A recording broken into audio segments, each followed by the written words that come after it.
Kasihani aku ya Allah, menurut kasih setiamu, hapuskan pelanggaranku menurut rahmat-Mu yang besar. Kasihani aku ya Allah, menurut kasih setiamu, hapuskan pelanggaranku menurut rahmat-Mu yang besar. Bersihkan aku dari kesalahanku dan tahirkanlah aku dari dosaku, sebab ku sadar akan pelanggaranku, selalu bergumul dengan dosa-dosaku. Padamu sajalah ku berdosa dan ku lakukan apa yang jahat, agar Kau adil dalam putusan-Mu dan bersih dalam hukuman-Mu. Kasihani aku ya Allah, menurut kasih setiamu, hapuskan pelanggaranku menurut rahmat-Mu yang besar. Sesungguhnya lah di dalam kesalahan, di dalam dosa aku diperanakan. Engkau berkenan kebenaran di batin, Engkau mengajar hikmat kepada aku. Bersihkanlah aku dengan hisop, maka aku tahir dari dosa. Basuhlah aku, maka aku pulih lebih putih daripada salju. Kasihani aku ya Allah, menurut kasih setiamu, hapuskan pelanggaranku menurut rahmat-Mu yang besar. Biarlah aku mendengar kegirangan, biarlah tulang remuk bersorak lagi. Jangan memandang terhadap dosaku dan hapuskanlah segala kesalahanku. Tahirkanlah hatiku ya Allah, baharui dengan roh yang teguh, dan janganlah Kau mengambil roh-Mu, Roh Kudus yang Kau berikan padaku. Kasihani aku ya Allah, menurut kasih setiamu, hapuskan pelanggaran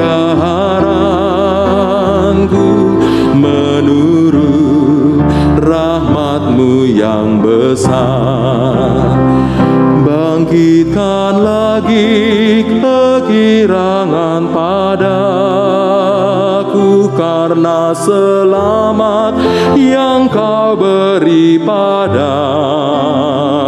Lengkapi aku dengan roh yang saela, agar pendosa berbalik kepadaku.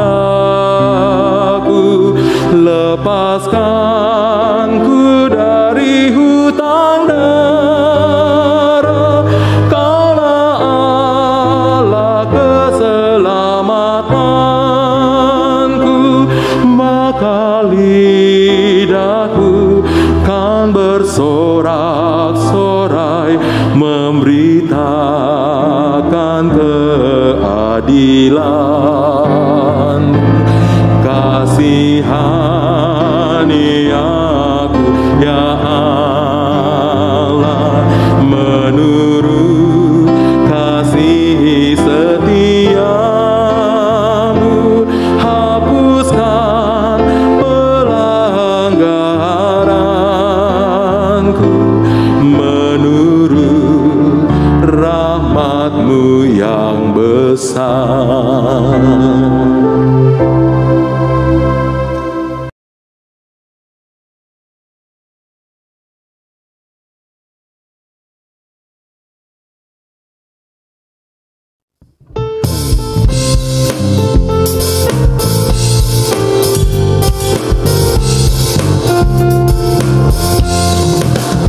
Kudus Kau mengabdi tanpa pamrih, berkarya terus dengan hati teguh.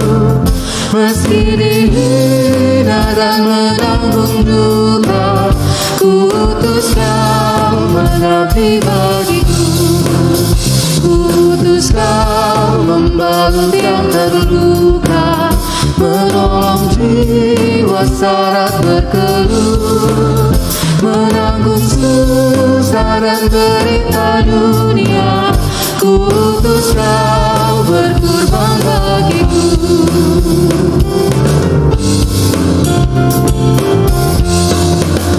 Kudus Kau mencari sesamamu yang hatinya tegar terbelenggu, untuk menyemani karya di Kalvari. Kudus Kau mengiring langkahku, karena Bapa mengutusku.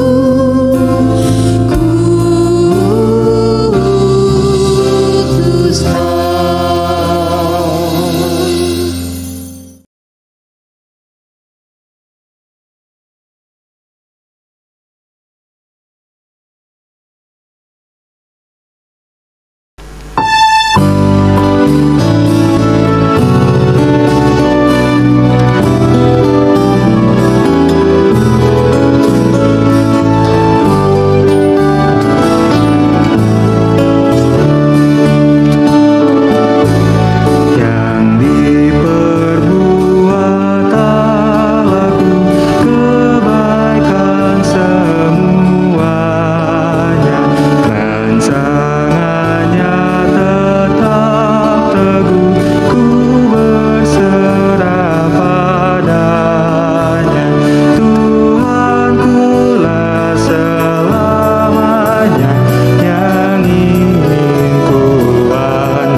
Ya Allah, Engkaulah Allahku, aku mencari Engkau, jiwaku haus kepadamu. Seperti tanah yang kering dan tandus tiada berair, demikianlah aku memandang kepadamu di tempat kudus, sambil melihat kekuatan-Mu dan kemuliaan-Mu. Sebab kasih setiamu lebih baik daripada hidup, bibirku akan memegahkan Engkau. Demikianlah aku mau memuji Engkau seumur hidupku dan menaikkan tanganku demi nama-Mu.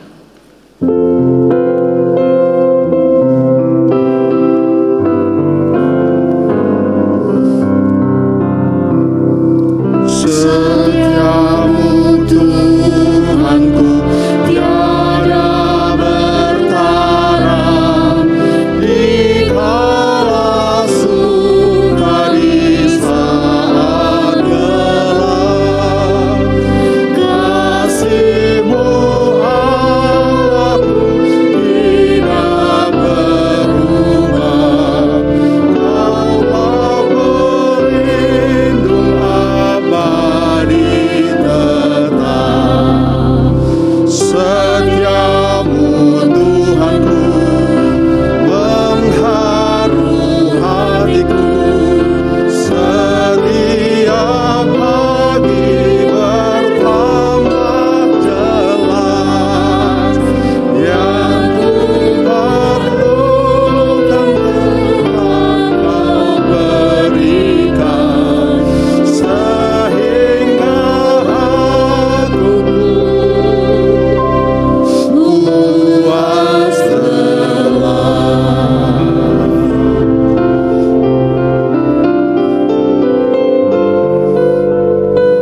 Damai-Mu Kau beri dan pengampunan, dan rasa khawatir pun hilang lenyap. Karena ku tahu pada masa mendatang Tuhan temanku di terang dan gelap. Setiamu Tuhanku mengharu hatiku, setiap pagi bertambah jelas. Yang ku perlukan tetap Kau berikan, sehingga aku puas telah.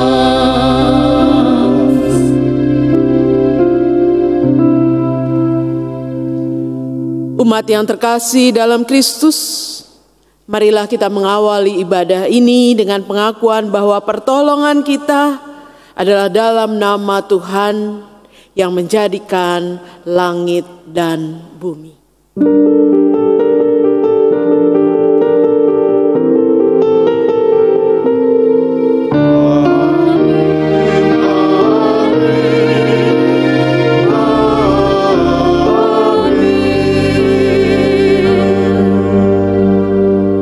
Tuhan beserta saudara. Dan beserta saudara juga.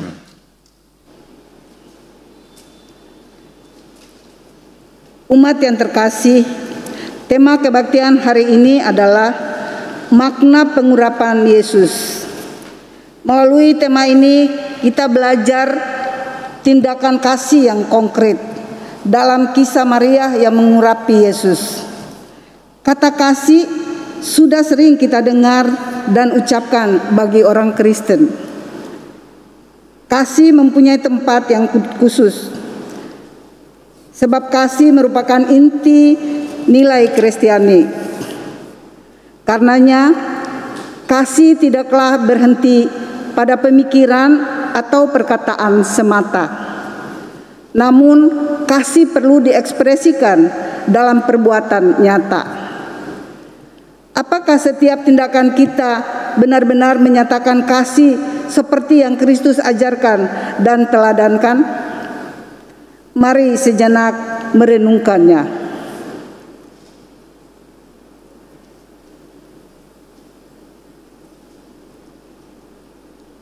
Mari kita mengakui dosa di hadapan Tuhan dan memohon pengampunannya. Berikan kesempatan bagi jemaat untuk doa secara pribadi.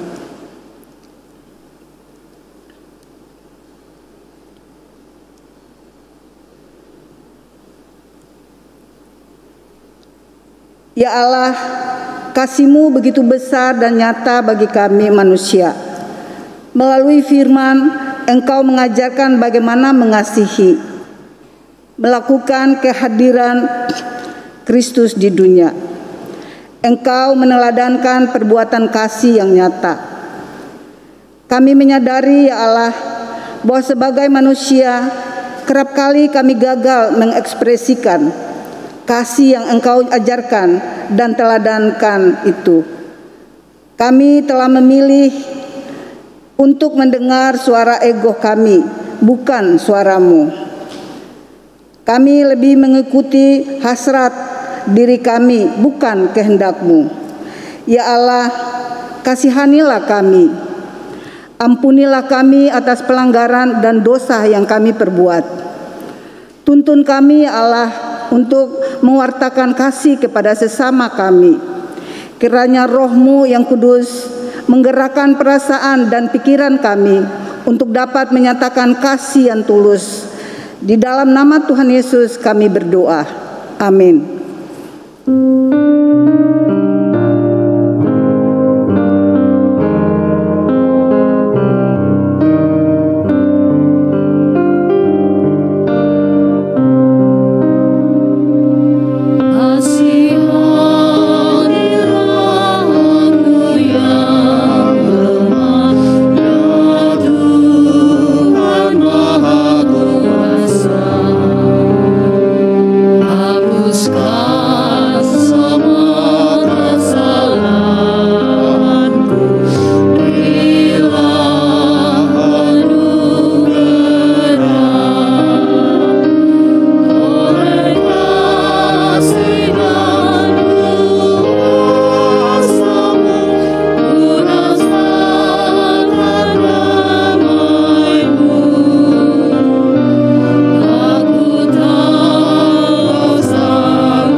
Bagi setiap kita yang telah mengakui dosa dan pelanggaran kita di hadapan Tuhan, dengarlah berita anugerah yang tertulis dalam Mazmur 147 ayat 3 dan 11. Ia menyembuhkan orang-orang yang patah hati dan membalut luka-luka mereka.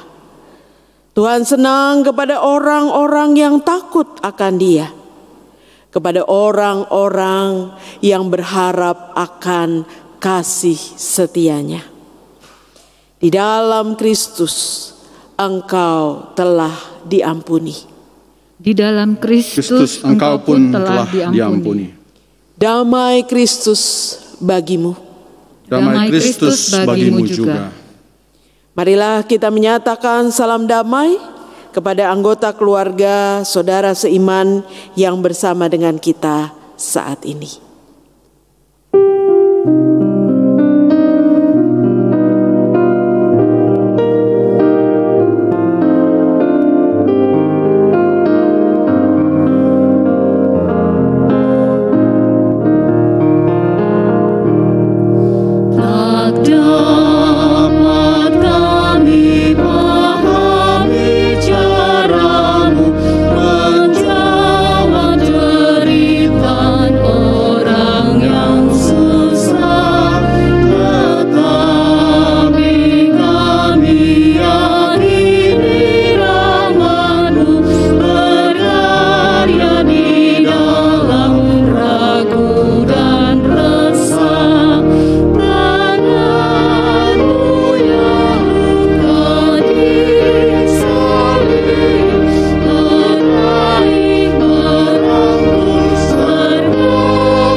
Umat yang dikasihi Tuhan, sebelum kita membaca firman Tuhan, marilah kita bersama berdoa.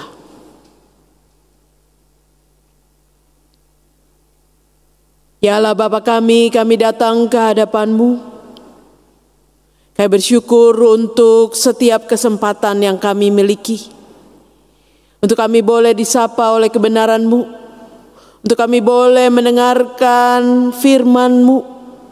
Yang boleh menyegarkan jiwa kami, yang boleh mengisi relung-relung hati kami. Kami merindukan agar Roh Kudus bekerja di dalam kami dan meliputi kami, agar setiap kami tanpa terkecuali boleh disentuh oleh kebenaran-Mu. Karena itu biarlah Roh Kudus bekerja mengartikan firman dengan benar, agar kami mampu meresponnya juga seturut dengan kehendak-Mu. Karena itu berfirmanlah ya Tuhan, kami sedia untuk mendengar, bersabdalah atas kami, bersabdalah melalui hamba-Mu. Dalam Kristus kami berdoa. Amin.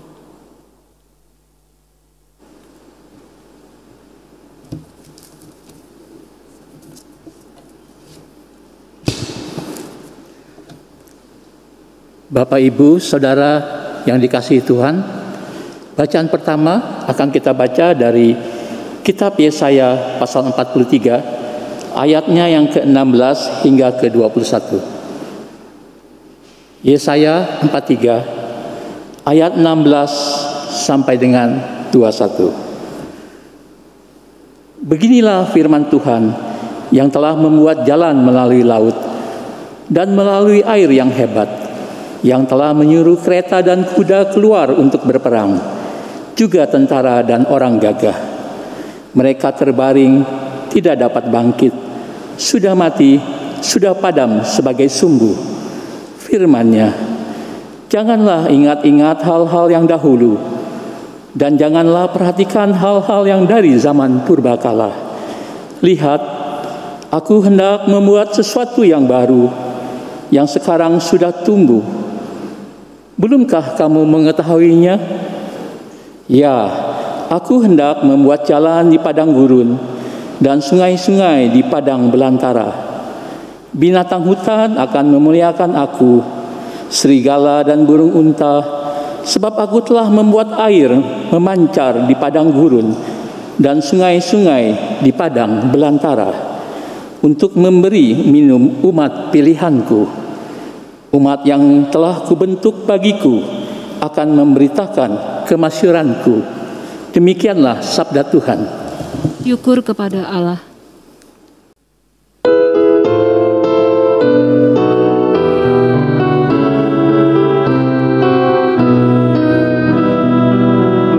Tuhan sudah melakukan bagi kita perkara besar, maka kita pun bersukalah, ya bersukacitalah. Tuhan sudah melakukan bagi kita perkara besar, maka kita pun bersukalah, ya bersukacitalah. Waktu Tuhan pulihkan keadaan umat-Nya, kita bagai orang sedang bermimpi. Waktu itu mulut kita penuh dengan tertawa, lidah kita penuh sorak memuji. Tuhan sudah melakukan bagi kita perkara besar, maka kita pun bersukalah, ya bersukacitalah. Pulihkanlah ya Tuhan keadaan kami, yang sekarang bagai sungai yang kering. Pulihkanlah hidup kami dan segar kembali, bagai batang air di tanah Negeb. Tuhan sudah melakukan bagi kita perkara besar, maka kita pun bersukalah, ya bersukacitalah. Yang menabur dengan cucuran air mata kan menuai dengan sorak-sorai. Yang berjalan dalam tangis sambil taburkan bumi kan bersorak bawa pulang berkasnya. Tuhan sudah melakukan bagi kita perkara besar, maka kita pun bersukalah, ya bersukacitalah.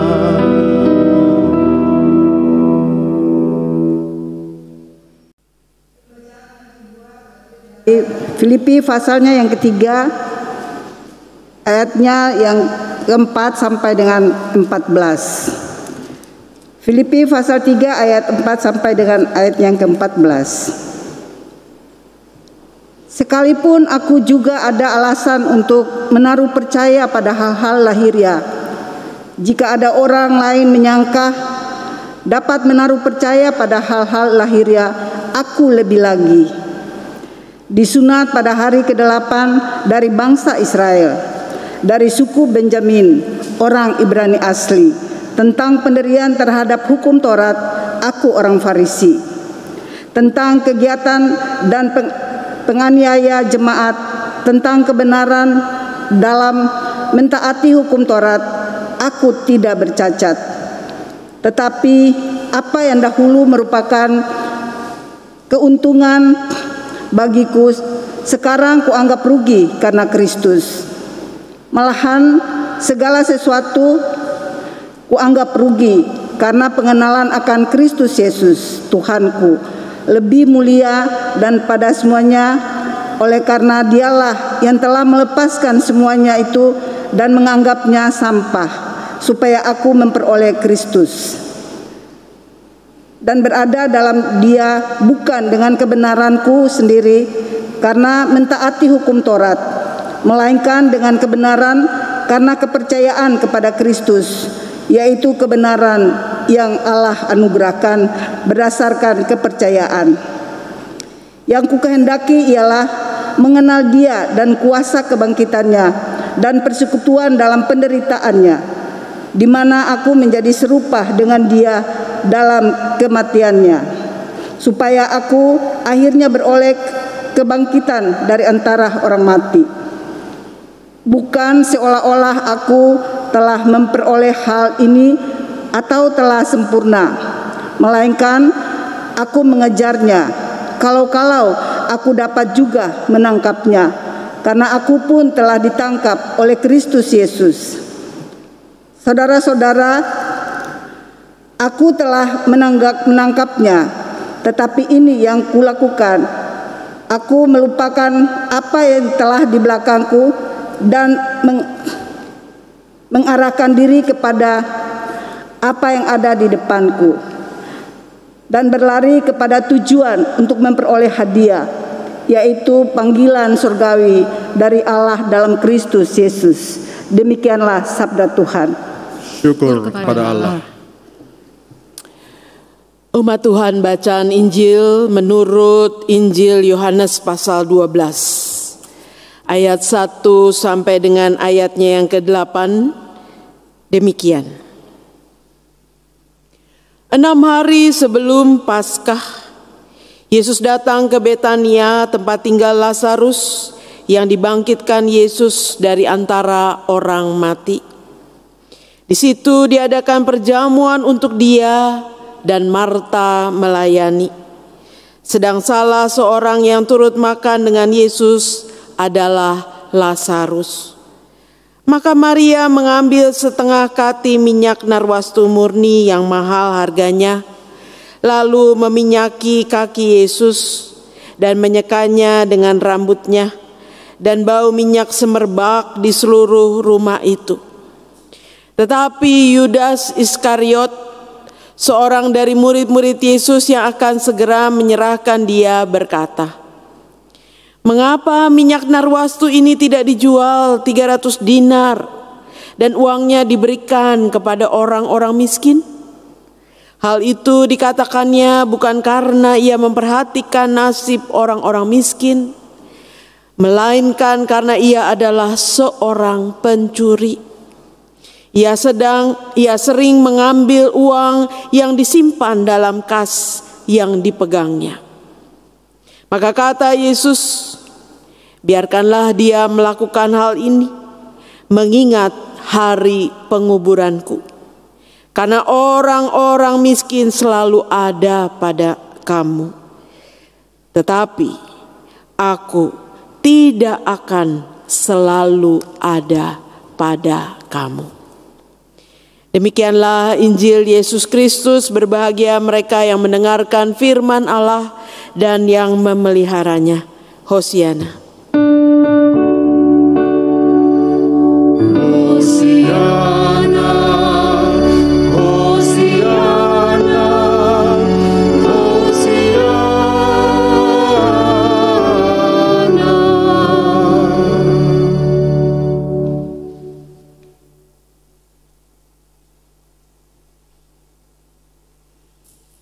Saudara-saudara yang saya kasihi di dalam Tuhan, bicara tentang orang-orang miskin yang disebut di dalam Yohanes 12, saya teringat akan pelayanan Mother Teresa kepada orang-orang yang papa, yang hina, yang terlantar, yang ada di jalanan di Kalkuta, India. Dan kemudian Mother Teresa menunjukkan kasih Tuhan dengan melayani mereka. Saudara-saudara, mungkin kita sudah tidak aneh dengan nama Mother Teresa. Tapi saudara-saudara, saya ingin menyebut nama lain.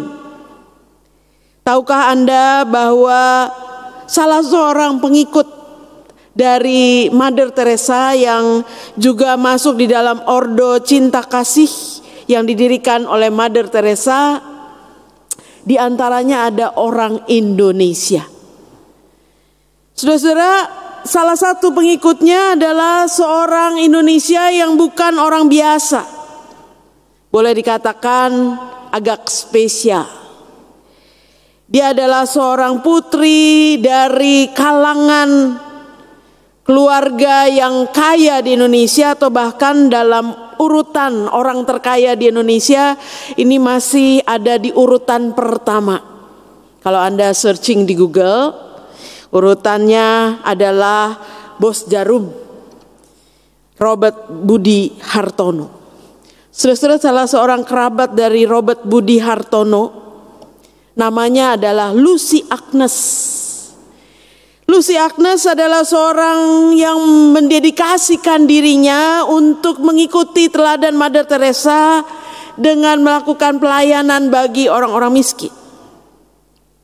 Lucy Agnes adalah seorang anak tunggal dari Paul dan Cecilia Darmoko yang adalah saudara sepupu dari Bos Jarum. Sekalipun dari kalangan keluarga yang kaya, Lucy Agnes sempat studi S2 di USA. Namun pada akhirnya ketika dia sedang berlibur bersama dengan keluarganya di Hong Kong, dia terinspirasi. Dia disentuh oleh Tuhan, bahkan dia mau mendedikasikan dirinya untuk menjadi seorang misionaris dengan mengikuti jejak Mother Teresa. Dia memilih untuk melayani orang yang miskin, kaum papa dan hina. Dan saudara-saudara, pengikut Mother Teresa yang biasanya memakai jubah putih dengan garis biru di ujungnya adalah ordo yang sangat mendedikasikan dirinya pada orang miskin, dan mereka juga hidup sederhana. Biasanya para suster hanya punya 2 set pakaian, yang satu dipakai, yang satu mungkin lagi dicuci, ya. Cukup memiliki 2 set pakaian, tidak memiliki banyak, dan memfokuskan dirinya untuk melayani orang-orang yang membutuhkan. Karena itu orang-orang yang masuk dalam Ordo Cinta Kasih, mereka sungguh-sungguh hidup sederhana dan melayani orang-orang yang miskin.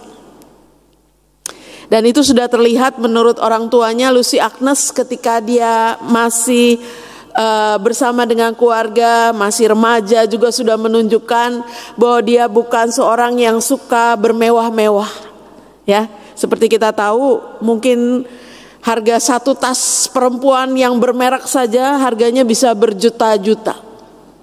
Tapi Lucy Agnes dari dulu tidak mau memakai tas yang bermerek mahal, dan dia memilih hidup sederhana. Dan Tuhan memanggil dia untuk pelayanan ini. Saudara-saudara, bagaimana komentar Anda? Seorang anak tunggal dari keluarga yang cukup termasyhur di Indonesia, dan juga sudah studi S2, dan kemudian mendedikasikan dirinya untuk orang-orang miskin. Bagaimana komentar Anda? Mungkin ada yang mengatakan, waduh, sayang amat, ya.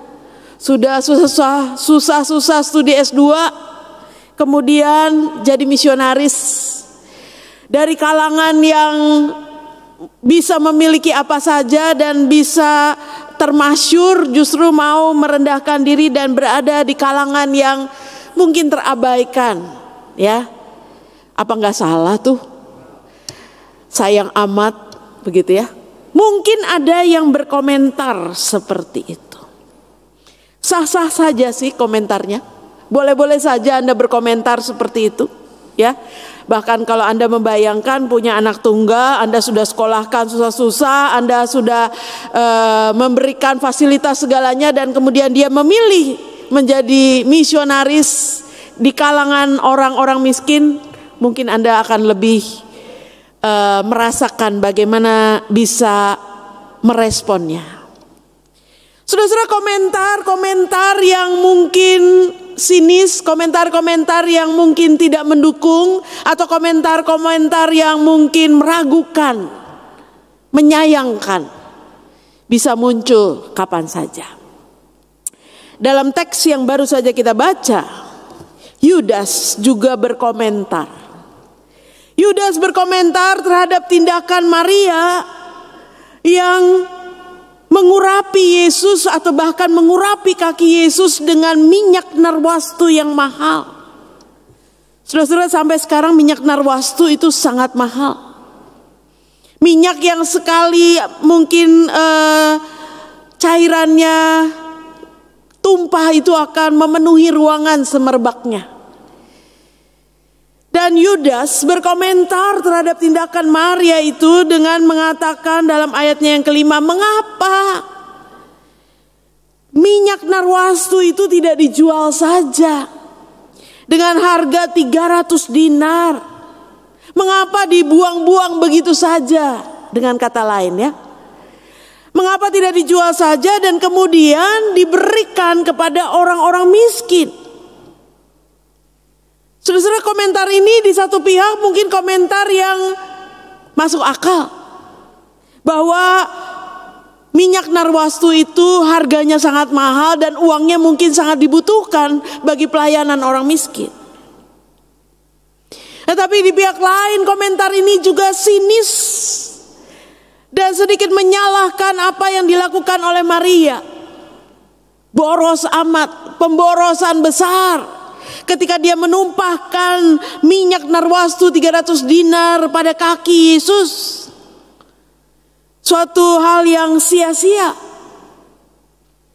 Saudara-saudara, 1 dinar adalah upah seorang pekerja dalam 1 hari.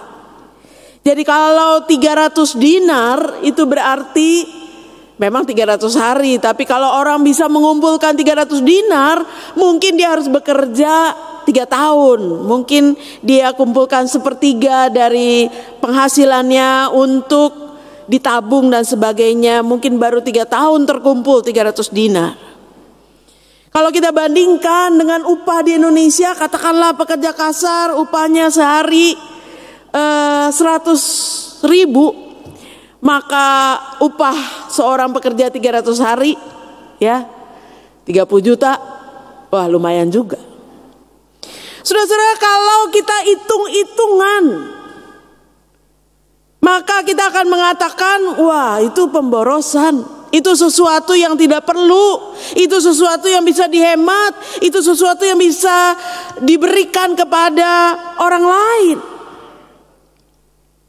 Tetapi saudara-saudara, teks kita mengatakan ada alasan kuat mengapa Maria melakukannya.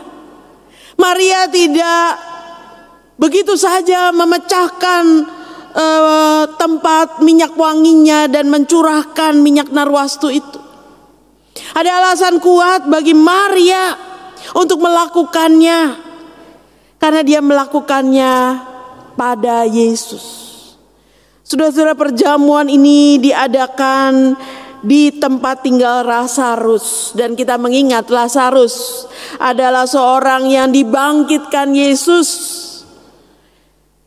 setelah dia masuk ke dalam kubur, ya. Jadi bukan sejak dia mati kemudian dibangkitkan, tapi dia sempat masuk ke dalam kubur dan Yesus datang dan membangkitkan. Dan Maria adalah saudara dari Lazarus. Dan karena itu Maria ingin menunjukkan rasa cintanya, rasa syukurnya kepada Yesus yang telah membangkitkan saudaranya Lazarus.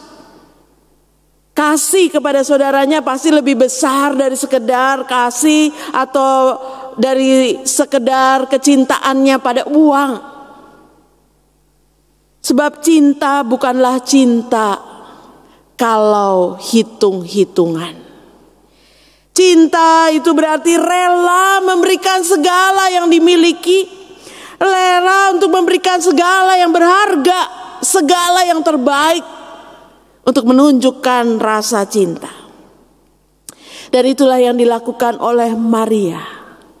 Dia tidak menganggap sayang bahwa dia sudah mencurahkan minyak narwastu 300 dinar bagi Yesus. Tetapi justru dia mempersiapkan semuanya itu, dan dia meminyaki kaki Yesus dengan minyak narwastu yang mahal harganya, yang semerbaknya memenuhi ruangan itu. Tetapi juga dia menyekanya dengan rambutnya. Saudara-saudara, tindakan Maria itu menunjukkan bahwa dia sungguh-sungguh menghargai Yesus, sungguh-sungguh mengucap syukur kepada Yesus. Bahkan dia mau merendahkan dirinya. Rambut adalah mahkota perempuan. Dan itu bukan sesuatu yang harus dia jaga, tapi dia berikan. Dia tunjukkan betapa dia mau bersyukur kepada Yesus. Tidak peduli berapa mahal uang yang sudah dia keluarkan. Tidak peduli bahwa rambut yang adalah mahkota perempuan itu dia pakai untuk menyeka kaki Yesus. Itu adalah simbol penghargaan Maria terhadap karya Yesus kepada Lazarus. Itulah simbol syukur Maria yang berlimpah-limpah, yang rasanya 300 dinar pun kurang cukup. Bahkan rambutnya pun dia mau berikan, dia mau tunjukkan bahwa dia mau menyerahkan segala-galanya untuk menunjukkan kasihnya kepada Yesus. Saudara-saudara, sikap Maria ini tentu berbeda dengan sikap Yudas. Yudas belum apa-apa sudah mengkritik. Yang awalnya seolah-olah peduli pada orang miskin. Peduli dengan orang miskin yang mungkin membutuhkan dana, membutuhkan bantuan, dan 300 dinar itu bantuan yang cukup besar. Tetapi sesungguhnya kata-kata Yudas ini kata-kata yang munafik. Dia hanya memakai kedok kepeduliannya kepada orang miskin. Padahal dia punya maksud-maksud tertentu. Ayat 6 menunjukkan tulisan Yohanes yang mengatakan bahwa seringkali Yudas sebagai bendahara atau orang yang mengurus soal keuangan di antara murid-murid Yesus yang lain adalah pencuri. Dia mengambil uang yang disimpan dalam kas. Dan karena itu ketika dia memikirkan orang miskin, sebetulnya dia sedang memikirkan dirinya sendiri. Dia sedang memikirkan kepentingannya. Dan mungkin dia akan memakai uang itu untuk kepentingannya.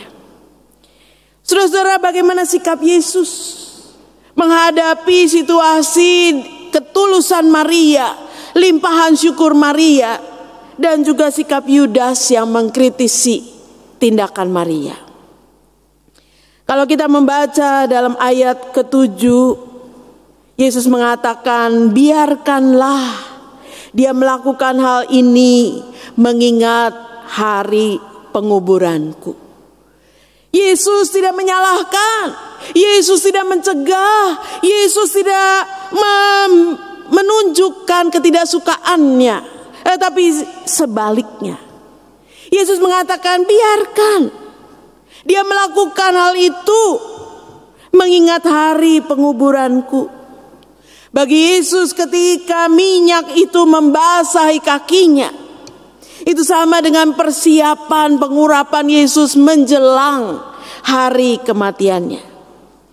Sebab Yesus mengatakan dalam ayatnya yang ke-8, karena orang-orang miskin selalu ada pada kamu, tetapi aku tidak akan selalu ada pada kamu. Ada waktunya Yesus tidak ada lagi bersama dengan para murid. Ada waktunya Yesus akan meninggalkan para murid.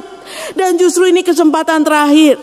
Peristiwa pengurapan Yesus di Betania itu kurang lebih seminggu sebelum Yesus ditangkap dan menghadapi kesengsaraan dan penderitaan sebelum kematiannya. Jadi Jadi justru apa yang dilakukan Maria adalah saat yang tepat untuk menunjukkan kasihnya kepada Yesus. Bahkan juga Yesus mengingatkan ini sebetulnya adalah persiapan untuk penderitaan dan kematiannya. Dan karena itu Yesus menghargai. Yesus menghargai tindakan Maria itu. Sebab itu berarti adalah persiapan bagi penguburan dan kematiannya. Dan Yesus yang tidak selalu ada bersama dengan para murid bisa merasakan kasih dari seorang murid yang sudah menghargai karya Kristus melalui Lazarus. Jadi saudara-saudara, dalam bagian bacaan ini justru Yesus menegaskan kembali apa yang dilakukan Maria itu benar, tepat, sesuai dengan waktu menjelang kematian Yesus. Nah, karena itu saudara-saudara, dalam memandang peristiwa ini, saudara dan saya diajak untuk kita memandang dengan tepat.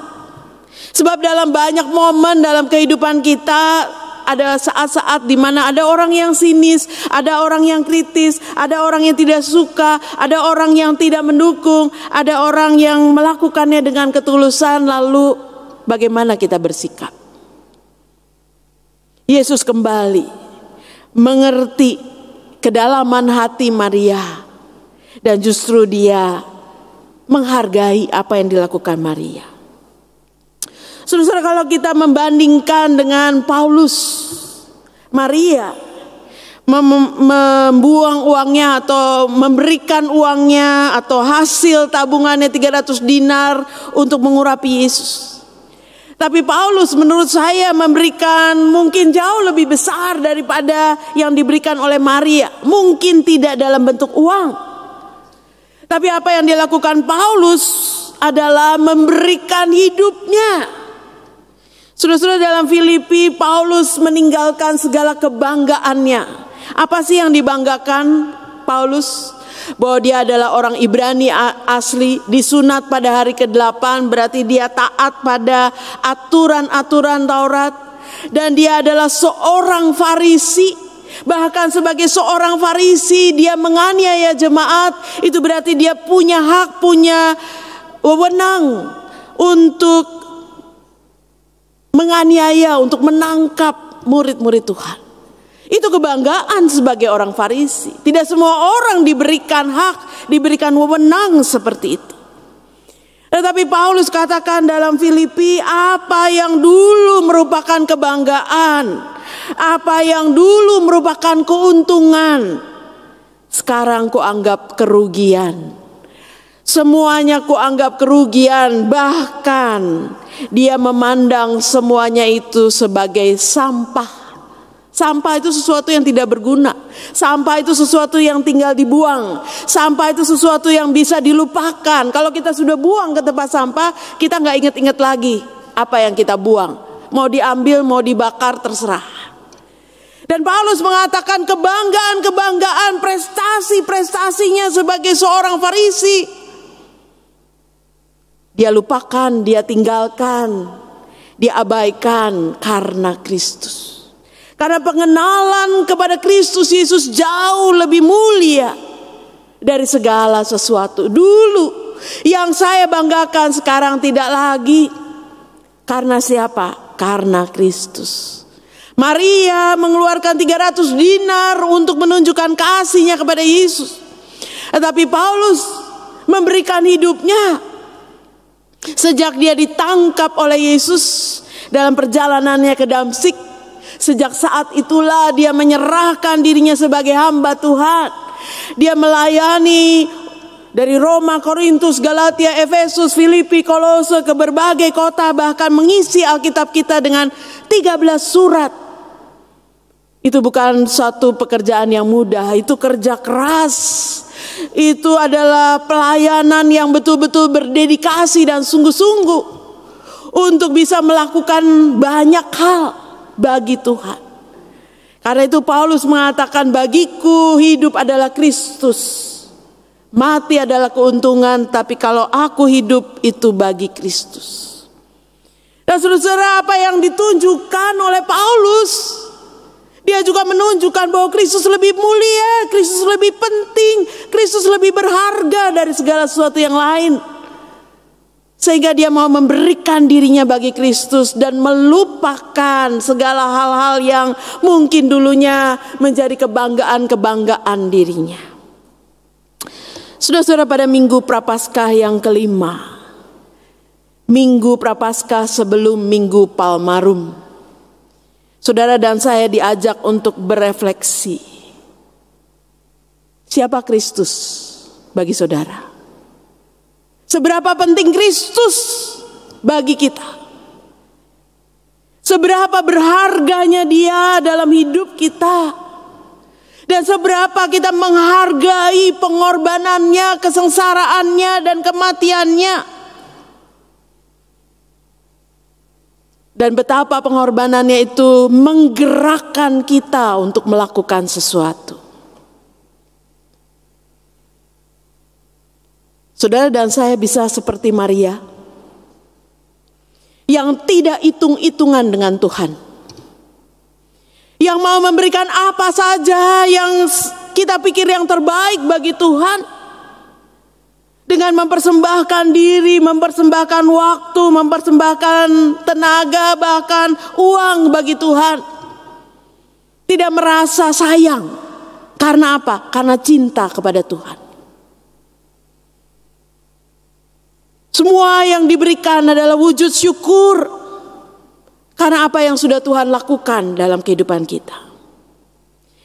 Atau saudara dan saya bisa seperti Paulus yang meyakini bahwa Kristus itu jauh lebih mulia dari segala sesuatu.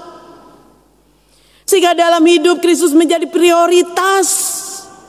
Kristus menjadi yang utama. Dan kita melakukan segala hal bukan hanya untuk kepentingan kita sendiri, tapi bagi Tuhan, bagi pelayanan bagi Tuhan, dan meninggalkan segala yang lain yang kita anggap tidak penting, yang kita anggap remeh, yang kita anggap tidak berguna.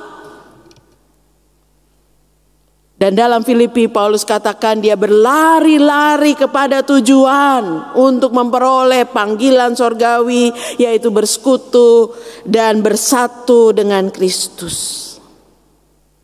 Ada pilihan saudara-saudara. Dalam Minggu Prapaskah, saudara diajak untuk berefleksi, apakah saudara seperti Maria yang mau berkorban dan tidak hitung-hitungan?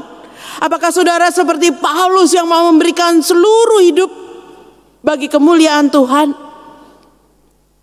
Tapi juga jangan sampai ada di antara kita yang justru seperti Yudas, sibuk meributkan hal-hal remeh, sibuk mengkritik sana sini, sibuk menyalahkan dan menghakimi, seolah-olah merasa dirinya paling benar dan membenarkan dirinya sendiri. Saudara, mari kita memakai minggu-minggu Prapaskah ini yang tinggal hampir 2 minggu lagi ini, supaya saudara dan saya sungguh-sungguh bisa merespon karya Kristus dengan tepat, merespon dengan kecintaan kita, dengan ketulusan kita, dengan keberserahan kita kepada Tuhan. Saudara dan saya dipanggil untuk menunjukkannya, entah seperti Maria, entah seperti Paulus. Apapun yang kita pilih, biarlah dengan sepenuh hati kita boleh menunjukkan syukur kita yang melimpah kepada Tuhan. Sebab Dia mau mati menggantikan kita. Dia mau berkorban untuk kita. Sebab Dia mau menyelamatkan kita dan memberikan nyawanya bagi kita. Marilah kita tunjukkan syukur kita dengan apapun yang kita bisa tunjukkan kepada Tuhan. Hidup kita, hati kita, segala waktu kita, tenaga kita, pikiran kita, uang yang kita miliki. Karena karya Tuhan jauh lebih besar daripada segala yang lain. Amin.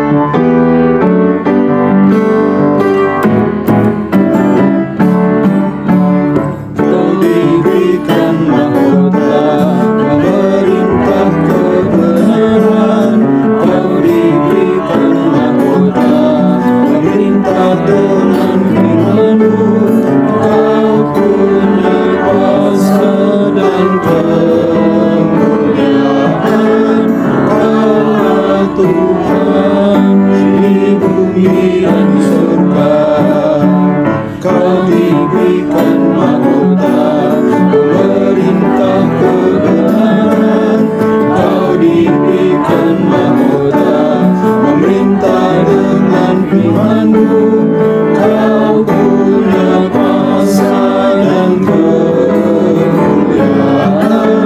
Kaulah Tuhan di bumi dan di surga. Yesuslah Tuhan, Yesuslah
Marilah kita bersama-sama dengan umat Allah di masa lalu, masa kini, dan masa depan. Sama-sama kita mengikrarkan pengakuan iman rasuli yang berbunyi, Aku percaya kepada Allah, Bapa yang Maha Kuasa, Khalik langit dan bumi, dan kepada Yesus Kristus, anaknya yang tunggal, Tuhan kita, yang dikandung dari Roh Kudus, lahir dari anak darah Maria, yang menderita sengsara di bawah pemerintahan Pontius Pilatus, disalibkan, mati, dan dikuburkan, turun dalam kerajaan maut. Pada hari yang ketiga bangkit pula dari antara orang mati, naik ke surga, duduk di sebelah kanan Allah Bapa yang Maha Kuasa, dan dari sana Ia akan datang untuk menghakimi orang yang hidup dan yang mati. Aku percaya kepada Roh Kudus, gereja yang kudus dan am, persekutuan orang kudus, pengampunan dosa, kebangkitan orang mati, dan hidup yang kekal. Amin. Umat yang dikasihi Tuhan, marilah kita bersama menaikkan syafaat kita. Ya Allah Bapa kami bersyukur untuk segala karya Tuhan dalam hidup kami. Ajar kami Tuhan untuk boleh menunjukkan syukur kami dengan ketulusan kami, dengan kesungguhan kami, dengan sepenuh hati kami. Kami mau menyerahkan setiap pelayan-pelayan Tuhan, hamba-hamba Tuhan, majelis jemaat, komisi-komisi aktivis, biarlah mereka juga semua boleh memberikan yang terbaik kepada Tuhan, waktu mereka, tenaga mereka, bahkan dana yang mereka miliki untuk kemuliaan nama Tuhan. Biarlah mereka boleh melayani dengan setia, dan biarlah mereka sungguh-sungguh melakukannya karena kasih-Nya kepadamu. Kami juga berdoa ya Tuhan, bagi anggota jemaat yang sakit, terbaring lemah di rumah atau di rumah sakit, membutuhkan jamahan kasih Tuhan.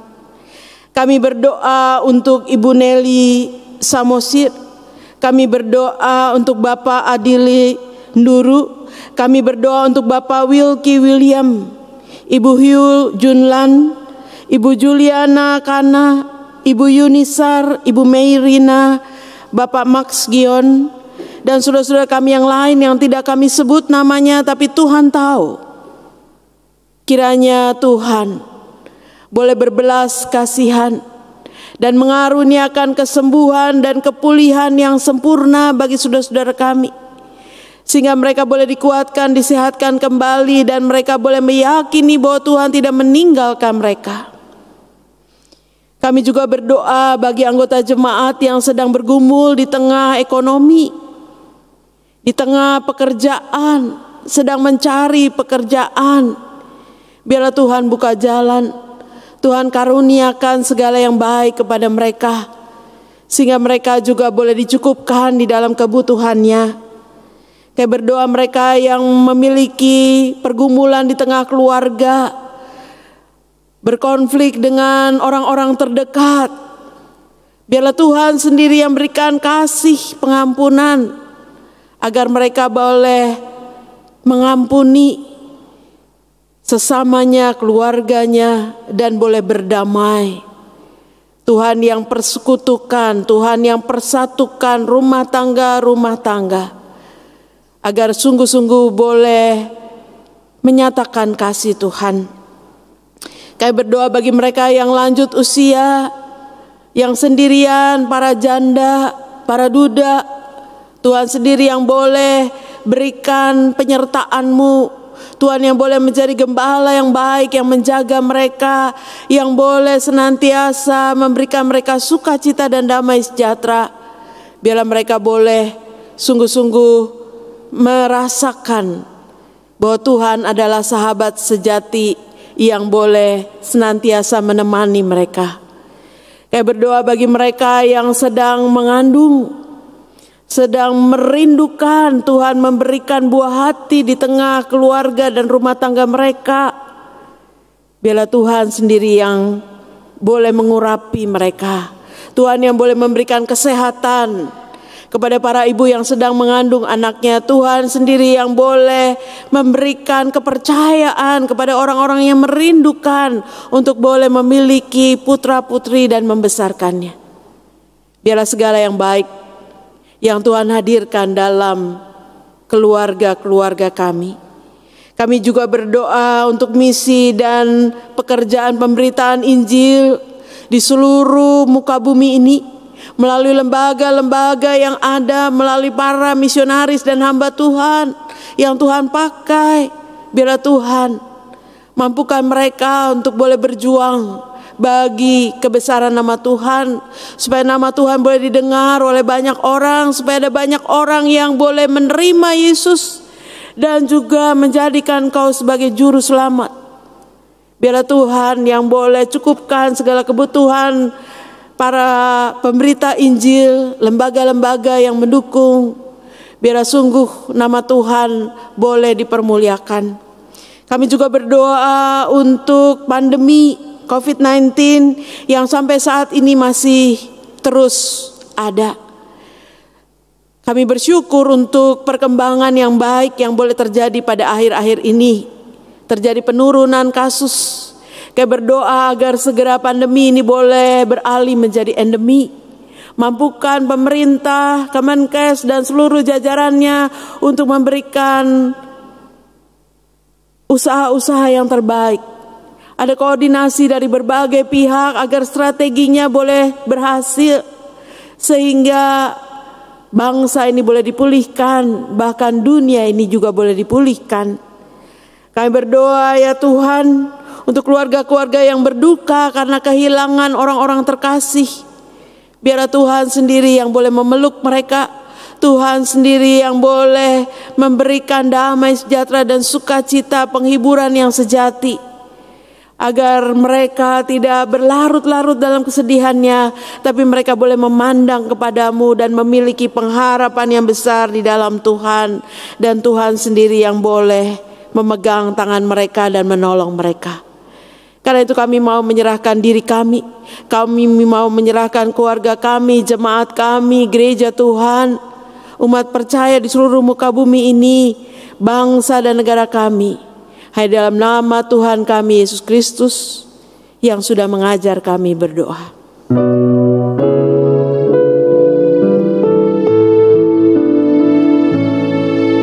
Bapa kami yang ada di surga, dimuliakanlah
Umat yang terkasih, kini tiba saatnya kita menyatakan ungkapan syukur kepada Tuhan melalui persembahan. Firman Tuhan di dalam Kolose 3 ayat yang 17 berbunyi demikian. Dan segala sesuatu yang kamu lakukan dengan perkataan atau perbuatan, lakukanlah semuanya itu dalam nama Tuhan Yesus sambil mengucap syukur oleh Dia kepada Allah Bapa kita. Persembahan dapat dimasukkan di amplop yang disediakan dan dikumpulkan di gereja pada kesempatan terdekat atau dengan cara transfer ke rekening gereja atau memindai QR code yang ditayangkan pada layar ini.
Mari kita membawakan persembahan kita dalam doa.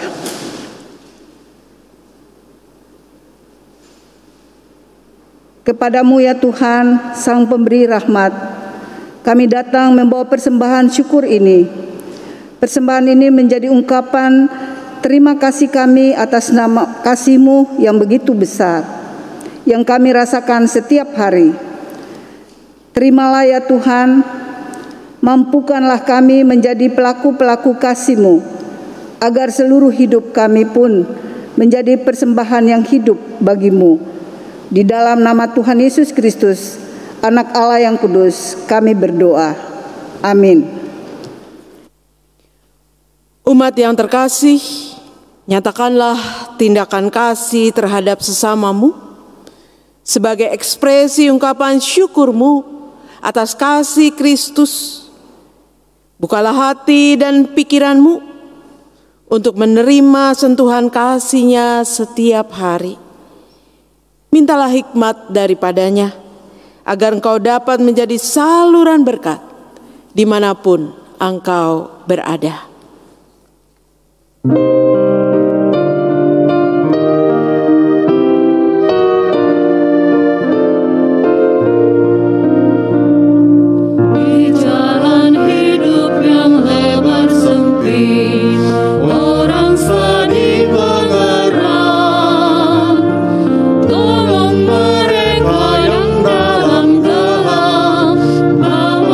Sinar terang,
Umat Tuhan, arahkan hatimu kepada Tuhan.